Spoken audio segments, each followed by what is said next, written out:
ગુજરાત હાલના સમયમાં crime hub બની રહ્યું છે. મહાનગરોમાં જાણે આત્મહત્યા, હત્યા કે દુષ્કર્મ જેવા કેસોમાં સતત વધારો થઈ રહ્યો છે. આજ મામલે વધુ એકવાર સુરત ચર્ચામાં આવ્યું છે, જેમાં એક કઠોર હૃદયના માણસને પણ હચમચાવી નાખે તેવી ઘટના બની છે. સુરતમાં ઘરેલુ હિંસાથી ત્રાસી અને એક પરિણીતાએ આત્મહત્યા જેવું પગલું ભર્યું છે. સુરતના ઈચ્છાપુરમાંથી માનવતાને કંપાવનારી ઘટના બની છે.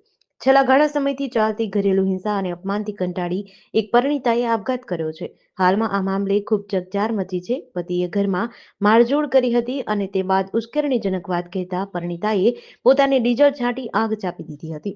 પરિણીતાએ કરેલ આપઘાત બાદ ઈચ્છાપુર પોલીસે ઘટનાની જાણ થતાં પતિ સામે દુષ્પ્રેરણાનો ગુનો દાખલ કર્યો હતો. બાળકોને ઠપકો આપતા પતિને રોકતા બંને પતિ પત્ની વચ્ચે ઝઘડો થયો હતો.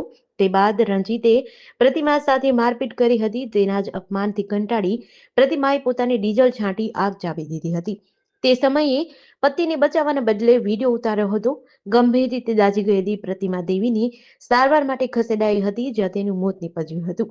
હાલ સમગ્ર મામલે પોલીસે કાર્યવાહી હાથ ધરી છે.